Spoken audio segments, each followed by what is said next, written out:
ஏங்க ரஷ்யாக்கு எகெயின்ஸ்டா அதிகமான சாங்ஷனை போடுங்க அப்படிங்கிறது போல அழுத்தங்கள் உக்ரைன் தரப்புல இருந்து இயூக்கு அதிக அளவுல இருக்கு. ஆல்ரெடி யூரோப்பியன் யூனியன்ல பல நாடுகளும் சாங்ஷன் போட்டு ஆயில் கேஸ் வாங்காதனால பெருமளவுல திவாலாயிட்டு இருக்கிறாங்க. அது ஜெர்மனியில இருக்கக்கூடிய Volkswagen கம்பெனில இருந்து பல கம்பெனிகள் க்ளோஸ் பண்ணிட்டு போயிட்டு இருக்காங்க. பல நபர்கள் வேலை இழந்துட்டு இருக்காங்க. அதாவது ரிசெஷன் மாதிரி வந்துகிட்டு இருக்கு. அது மிக பெரும் அளவுல வெடிக்குது அப்படிங்கும்போது என்டையர் உலகமே ரிசெஷனுக்குள்ள போயிரும் அப்படிங்கிற மாற்று கருத்து இல்ல. ஸோ இந்த அளவுக்கு அபாயம் இருக்கக்கூடிய தருணத்துல திரும்ப திரும்ப இயு ரஷ்யாக்கு எகெயின்ஸ்டா சாங்ஷன் போடுங்க அப்படின்னு உக்ரைனோட பேச்சு கேட்டு செய்யறாங்க அப்படின்னா எந்த அளவுக்கு எக்கனாமிக்கல் இழப்புகள் யூரோப்பியன் யூனியனுக்கு ஏற்படும். அதாவது வேர்ல்டு வார் 1 இருக்கட்டும், வேர்ல்டு வார் 2 இருக்கட்டும், ஜெயிச்சது என்னமோ இயூவா இருக்கலாம். அதாவது பிரான்ஸ், பிரிட்டனு இவங்கெல்லாம் ஜெயிச்சதா இருக்கலாம். ஆனா மிக பெரும் அளவுல இழந்திருக்கிறாங்க. ஒரு தடவை போர் செய்யும் போதும் அவங்களோட காலனிஸா இருந்து அவங்களோட எக்கனாமிக்கல்ல வந்து பார்த்தீங்கன்னா பெருமளவுல இழந்திருக்கிறாங்க. சூப்பர் பவரா இருந்தவங்கள இப்ப பப்பெட்ஸா மாறி இருக்கிறாங்க. பிரிட்டன், பிரான்ஸ்லாம் இப்ப எப்படி அமெரிக்காவோட பேச்சுக்கு இணங்க வந்து பாத்தீங்கன்னா செயல்பட்டுக்கிட்டு இருக்காங்களோ அதுக்கு ஏற்ப இன்னும் அதில பாதாளத்துக்கு போக ஆரம்பிச்சுருவாங்க இங்க இருக்கக்கூடிய நாடுகள்லாம். அது போல ஒரு சூழ்நிலைக்கு தள்ளப்படுறாங்க அப்படின்னா திரும்ப ஒரு மாபெரும் போர் வருது அப்படிங்கும்போது ஜெயிக்கிறான். ஒரு வேளை ஜெயிக்கிறாங்கன்னு வச்சுக்குவோம். பட் ஆனா அதுக்கு இழப்புகள் எந்த அளவுக்கு இருக்கும்? போர்ல ஜெயிச்சிக்கலாம். ஆனா இழப்புங்கிறது இவங்க மிக பெரும் அளவுல குடுப்பாங்க அப்படிங்கிற மாற்று கருத்துல. எது எப்படியோ உக்ரைன் வந்து பார்த்தீங்கன்னா அழுத்தங்கள் குடுக்குறாங்க. என்ன மாதிரியான முடிவுகள் இயூ எடுக்குறாங்க அப்படிங்கிறத வெயிட் பண்ணி பார்த்தரலாம். இப்போ ரஷ்யாவோட பேச்சுவார்த்தைகள் நடந்தது. 1000 நபர்களுக்கு 1000 நபர் அப்படிங்கிறது போல வந்து பார்த்தீங்கன்னா, ஒரு மாபெரும் பிரிசனர் எக்ஸ்சேஞ்ச். அதாவது உக்ரைன் சொல்றது வந்து பார்த்தீங்கன்னா, பிரிசனர்ஸ் பிடிச்சு வச்சிருப்பாங்க இல்லையா? ஸோ அதுல 30%, 20%, 10%ங்கிறாங்க. எந்த அளவுக்கு பிடிச்சு வச்சுக்கிறாங்க அப்படிங்கிற எக்ஸாக்ட்டான லிஸ்ட் கிடையாது இரு தரப்புலயுமே. பட் ஆனா 1000 நபர்கள் அப்படிங்கும்போது அதிக அளவுல எண்ணிக்கை அப்படிங்கும்போது 2 தரப்புலயும் லிஸ்ட்ட குடுத்துருக்காங்க. லிஸ்ட்ட வெரிஃபை பண்ணிக்கிட்டு இருக்காங்க. ரஷ்யாவோட பிரிசனர்ஸ் எவ்வளோ பேர் வந்து பார்த்தீங்கன்னா, யாரு என்ன பெட்டாலியனை சேர்ந்தவங்கன்னு ஒரு லிஸ்ட் வச்சிருப்பாங்க இல்லையா உக்ரைன். ஸோ அந்த லிஸ்ட்ட வந்து ரஷ்யாக்கு குடுப்பாங்க. 2வது யாரெல்லாம் வேணும் எங்களுக்கு அப்படிங்கிற லிஸ்ட்டையும் உக்ரைன் குடுக்கலாம். அதேபோல ரஷ்யா வந்து பார்த்தீங்கன்னா, எங்களுக்கு யாரெல்லாம் வேணும் அப்படிங்கிற லிஸ்ட்டையும் குடுக்கலாம். 2வது உக்ரைனோட பிரிசனர்ஸ்லாம் யார் யார் அவங்க கிட்ட இருக்கு, அதுல யாரெல்லாம் குடுக்கலாம் அப்படிங்கிற ஒரு லிஸ்ட் இருக்கலாம். ஸோ இதெல்லாம் வெரிஃபை பண்ணி, கரெக்ட் பண்ணி, செக் பண்ணிட்டு தான் அதுக்கப்புறம் பிரிசனர் எக்ஸ்சேஞ்ச் நடக்கும். ஒரு வேளை இதுல சிகுபுசுக்கா இல்ல ஏதாவது ஒரு தப்பு நடந்துருச்சு அப்படின்னா மிக பெரும் சிக்கலாயிரும். பேச்சுவார்த்தை அப்படிங்கிறதே நம்பகத்தன்மை இல்லாம போயிரும். 2வது பிரிசனர் எக்ஸ்சேஞ்சுங்கிறதே நடக்காம போயிருச்சுன்னா அது மிக பெரும் சிக்கலா மாறிடும்.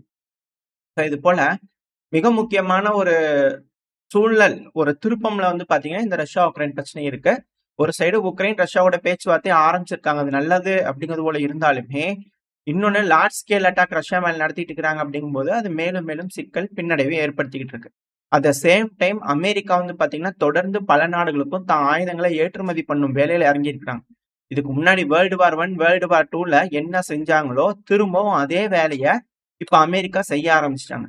ஆல்ரெடி அதிக அளவுல ஆயுதங்கள் வச்சிருக்கக்கூடிய நாடுகள் கிட்ட இருந்து ஆயுதங்கள்லாம் வாங்கி உக்ரைன் கிட்ட கொடுத்து எல்லாம் விளையாடி தீர்த்து போட்டாச்சு. இப்ப அந்த நாடுகளுக்கு வந்து பாத்தீங்கன்னா அதிக அளவுல புதிய ஆயுதங்கள் தேவைப்படுது. இப்ப அது கொடுக்கக்கூடிய இடத்துல யார் இருக்கிறா? அமெரிக்கா. ஏன்னா அமெரிக்கா தான் டைரக்டான போர்ல எந்த ஒரு நாடு கூட இல்ல. ஸோ அப்படி இருக்கிறதுனால அவங்க அதிக அளவுல ஆயுதங்கள் உற்பத்தி பண்ணக்கூடிய இண்டஸ்ட்ரியலைஸ் ஆகி அதிக அளவுல ஆயுதங்களை உற்பத்தி பண்ணி வேணுங்கிற நாடுகளுக்கு டெலிவரி பண்ணாங்க அப்படின்னா கல்லாப்பட்டியில வாங்கி பணத்தை போட்டுட்டு திரும்பவும் சூப்பர் பவர் நான் தான் அப்படிங்கிற அந்த அதிகாரத்துல அமெரிக்கா செட்டில் ஆகிறதுக்கான வேலைகளை இறங்கிட்டு இருக்கிறாங்க. இப்ப திரும்ப வந்து பாத்தீங்கன்னா எஸ்தோனியாக்கு ஜாவ்லின் மிசைல்களை வந்து பாத்தீங்கன்னா $300 மில்லியன் அளவுக்கு ஏற்றுமதி பண்றதுக்கு ஒப்பந்தங்கள் வந்து பாத்தீங்கன்னா கையெழுத்தாயிட்டு இருக்கு. நாட்டோ நாடு தான் அதிக அளவுல ஆயுதங்கள் வாங்குறாங்க.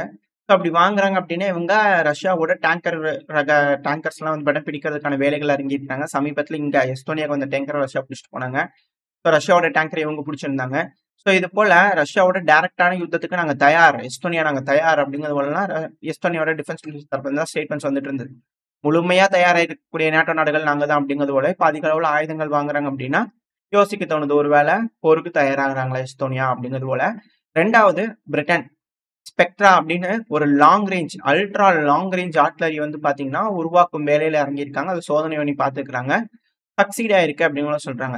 அது என்ன அல்ட்ரா லாங் ரேஞ்ச் அப்படின்னா நார்மலா ஆர்ட்லரி ஹவிச்சர்ஸ்ல இருந்து ஏவுறாங்க அப்படின்னா ஆர்ட்லரி ஷெல்கள் 155 செல்கள் ஏவுறாங்க அப்படின்னாலே 30 கிலோமீட்டர்ல இருந்து 60 கிலோமீட்டர் வரைக்கும் இப்பெல்லாம் வர ஆரம்பிச்சிருச்சு. காமனா இருக்கக்கூடிய விஷயங்கள். அது துல்லியத்தன்மை அப்படிங்கிறது கேள்விதான். ஒரு அஃபென்சிவ் ஆபரேஷன் வராங்க, இல்ல ஃப்ரண்ட் லைன்ல வந்து பாத்தீங்கன்னா அதிக அளவுல ஆயுதங்கள் கொண்டு வந்து வச்சுக்கிறாங்க, இல்ல படைகளை கொண்டு வந்து குமிக்கிறாங்க அப்படின்னா, இந்த ஆர்ட்லரிகள் ஹவிட்சர்ல யூஸ் பண்ணி அடிச்சுட்டே இருக்கிறனால, ஏன்னா இது வந்து மியூனிஷன்ஸ் 20 கிலோல இருந்து 30 கிலோ வரைக்கும் தான் வெடிமருந்து இருக்கும். ஸோ அப்படி யூஸ் பண்ணி லான்ச் பண்றதுனால, தோராயமா அங்கேயும் இங்கேயும் போய் பொத்து பொத்துன்னு விழுகுறதுனால இழப்புகள் ஏற்படுத்தலாம். எதிரியோட பதுங்கு குழிகள், மறைச்சு வச்சிருக்கக்கூடிய டேங்க்கள், இது போல இடங்களுக்கெல்லாம் தாக்குதல் பண்றதுக்கு இந்த ஆர்ட்லரிகள் பெருமளவுல உதவியா இருக்கு. இப்போ இந்த ஹிமார்ஸ் மிசைல் இதெல்லாம் வந்ததுனால, ஹிமார்ஸ் இதெல்லாம் லான்ச் பண்ணி அட்டாக் பண்றதுனால, தொலை தூரத்துல இருந்துட்டு ஒரு 150 கிலோமீட்டர், 160 கிலோமீட்டர் ரேஞ்சாவது பின்தங்கி இருந்து தாக்குனாதான் எதிரிகளுக்கு இழப்புகள் ஏற்படுத்த முடியுது. 2வது இந்த ஹவிட்சர்ஸ் எல்லாம் சேவ் பண்ணிக்க முடியுது. சோ அந்த காரணத்தினால இப்ப பிரிட்டன் வந்து பாத்தீங்கன்னா இது போல ஸ்பெக்ட்ரா அப்படின்னு சொல்லிட்டு ஒரு அல்ட்ரா லாங் ரேஞ்ச் ஆர்ட்லரி வந்து பாத்தீங்கன்னா உருவாக்கி இருக்காங்க. இது அதிக அளவுல கை கொடுக்கும், சூப்பர் மர்சி காட்டும் அப்படிங்கிற சொல்றாங்க. 2வது இது நம்ம முன்னாடி வந்து பாத்தீங்கன்னா சீனா அவங்க ஆர்ட்லரிய வந்து பாத்தீங்கன்னா ட்ரோனா மாத்திக்கிட்டு இருக்காங்க. 2வது யூஎம்பிகே கிட்ட வச்சு ஏரியல் லான்ச் பண்ணக்கூடிய மெத்தட்ல சேஞ்ச் பண்ணிக்கிட்டு இருக்காங்க அப்படிங்கிற சொல்லியிருந்தோம்.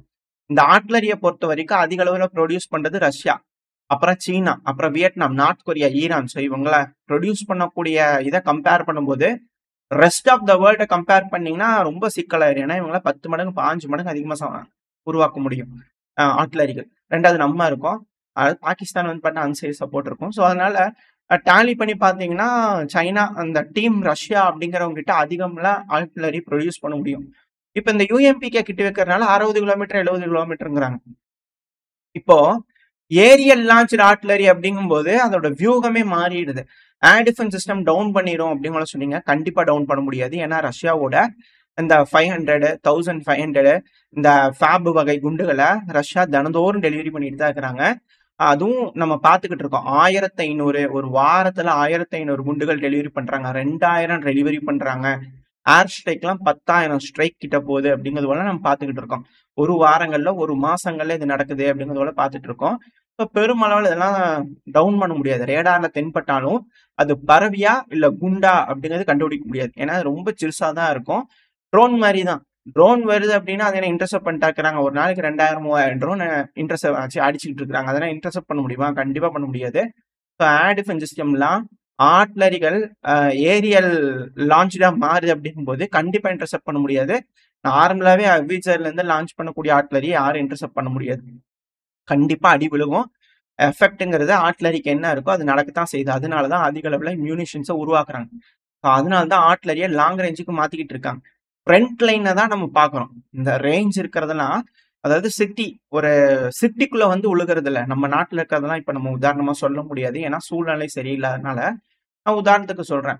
இப்போ நீங்க பிரிட்டன் இருக்கிறாங்கன்னு வச்சுக்கோங்களேன். பிரிட்டன்ல லண்டன் இருக்குன்னு வச்சுக்கோங்களேன். லண்டன்ல வந்து தாக்குதல் பண்ணணும்னு ஆர்ட்லரி லான்ச் பண்ணா அது தப்பு, பண்ண முடியாது, வேஸ்ட். தடுத்தரலாம், ஏகப்பட்ட விஷயங்கள் இருக்கு. அப்போ அடி விழுவும், பட் இருந்தாலும் தடுத்தரலாம், பெருமளவில் இழப்புகள் ஏற்படாது. ஆனா முன்களத்துல ஃப்ரண்ட் லைன்ல பேட்டில் நடந்துட்டு இருக்கக்கூடிய பகுதியில டெலிவரி பண்ணணும்னு நினைச்சாங்கன்னா ஈஸியா பண்ண முடியும். அதிக அளவுல இழப்புகளை ஏற்படுத்திடலாம். ஸோ அது போல பர்பஸுக்கு தான் இந்த ஆர்ட்லரிகள் இருக்கு. அதை ஏரியல் ஆர்ட்லரிகளா மாத்திக்கிட்டு இருக்காங்க. ஸோ டெக்னாலஜில இரு தரப்புலையுமே வந்து பாத்தீங்கன்னா அவங்க யோசிச்சு வேணுங்கிற மாதிரியான சிந்திச்சு அடுத்தடுத்த வளர்ச்சியை நோக்கி போயிட்டு இருக்காங்க. அதுல பிரிட்டன் அல்ட்ரா லாங் ரேஞ்ச், அது இவங்களதெல்லாம் 200 கிலோமீட்டர் ரேஞ்சு கிட்ட வரும் அப்படிங்கிற சொல்றாங்க. பிரிட்டனோட இந்த ஸ்பெக்ட்ரா ஆர்ட்லரின்னு களத்துல பயன்படுத்தினாதான் என்ன ஏதுங்கிற ரிசல்ட் கிடைக்கும். மேபி உக்ரைனை கூட சோதனை களமா பயன்படுத்துறதுக்கு வாய்ப்பு இருக்கு ரஷ்யாவுக்கு எதிராக. ஸோ வெயிட் பண்ணி பார்ப்போம் இது போல ஏதாவது நடக்குன்னா என்ன மாதிரியான ரிசல்ட்ஸ் வருதுன்னு சொல்லிட்டு. ஸோ இரு தரப்புலையுமே வந்து பாத்தீங்கன்னா ஆர்ட்லரி ப்ரொடியூஸ் பண்ணக்கூடிய கெப்பாசிட்டி, குவாலிட்டி, குவான்டிட்டி, இந்த ரெண்டுலயும் வந்து பாத்தீங்கன்னா குவாலிட்டி பொறுத்த வரைக்கும் எப்பவுமே மேற்குன்னு வச்சுக்கலாம். ஏன்னா துல்லியத்தன்மை அப்படிங்கிறது இருக்கு. பட் ஆனால் அது வேலை செய்யுதா அப்படிங்கிறது இப்போ கேள்வி ஆயிடுச்சு. எலக்ட்ரானிக் வார்ஃபேர் யூஸ் பண்ணும்போது அவங்களோட நேவிகேஷன் சிஸ்டம் எந்த அளவுக்கு உதவியா இருக்கோ அது பொறுத்து தான்.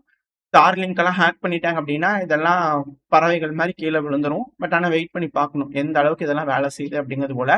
உக்ரைனுக்கு எந்த அளவுக்கு ஸ்டார்லிங்கா இருக்கட்டும் இல்ல உளவு தகவல்லாம் இதுக்கப்புறம் டைரக்டா அமெரிக்கா இறங்கி கொடுக்க போறாங்க அப்படிங்கலாம் வெயிட் பண்ணி தான் பார்க்கணும். இல்ல ரஷ்யா கூட ஏதாவது ஒப்பந்தங்கள் போட போறாங்களா, என்ன நடக்க போகுதுங்கிறது வெயிட் பண்ணி பார்த்தலாம். அடுத்தது அப்படியே மிடில் ஈஸ்டுக்கு வந்துட்டோம் அப்படின்னா ஈரான் இருக்கிறாங்க இல்லையா, பேச்சுவார்த்தைகள்ல ஒரு சேஞ்சஸ் தெரியுது. அவங்க என்ன சொல்லியிருக்கிறாங்க அப்படின்னா, நாங்க என்ரிச் பண்றோம், அதை நாங்க அணு ஆயுதத்துக்காக யூஸ் பண்ணல. நீங்க வந்து மானிட்டர் பண்ணுமா, எந்த அளவுக்கு என்ரிச் பண்ணுது என்ன எங்காவது மானிட்டர் பண்ணுமா, அதுக்கு நாங்க அலோவ் பண்றோம். அதாவது ஃபெயில் சேஃப் சாங்ஷன்ஸ் எல்லாம் லிஃப்ட் பண்ணிட்டீங்க அப்படின்னா, நாங்க என்ரிச் பண்றத கம்மி பண்ணிக்கிறோம். 2வது நீங்களும் வந்து மானிட்டர் பண்ணிக்கோங்க, எல்லாம் பண்ணிக்கோங்க. ஆனா, ஃபுல்லா செய்யாம இருக்க முடியாது. ஏன்னா, உங்க மேல எங்களுக்கு நம்பிக்கை தன்மை இல்ல. நீங்க பாட்டுக்கு இப்போ வந்து ஒரு அக்ரீமெண்ட் போடுவீங்க. அப்புறம் நீங்க யூனிலேட்டரலா வெளிய போயிருவீங்க. எங்களுக்கு உங்க மேல நம்பிக்கை இல்ல. அது ஒரு ஃபெயில் சேஃப் ஆப்ஷனா இருந்துட்டு போட்டும். அப்படி உங்கள ஈரான் தரப்பு வந்து டீல் வைக்கிறாங்க. இதுக்கு அமெரிக்கா ஒத்துக்குவாங்களா? இல்ல மிடில் ஈஸ்ட்ல மிக பெரும் அளவுல பிரளயங்கள் வெடிக்குமா? என்ன நடக்கும்ன்றது தெரியல. வெயிட் பண்ணி பார்ப்போம். ஓரளவுக்கான தகவல்கள் இந்த பதிவுல பார்த்திருப்போம்னு நினைக்கிறேன். இதோட இந்த பதிவ நான் முடிச்சுக்கலாம். இந்த பதிவு எப்படி இருந்துச்சு உங்களுக்கு பிடிச்சிருக்கா? பிடிச்சுனா லைக் பண்ணிட்டு, உங்க ஃப்ரெண்ட்ஸ் அண்ட் ஃபேமிலியோட ஷேர் பண்ணிக்கோங்க. அது கூடயே மறக்காம இந்த பதிவு பத்தின உங்களோட கருத்துக்கள கமெண்ட் செக்ஷன்ல சொல்லுங்க. இந்த பதிவு நல்லா இருக்கும்ன்ற நம்பிக்கையில அடுத்த பதிவுல உங்கள சந்திக்கிறேன். அது வரைக்கும் ஸ்டே சேஃப். பை.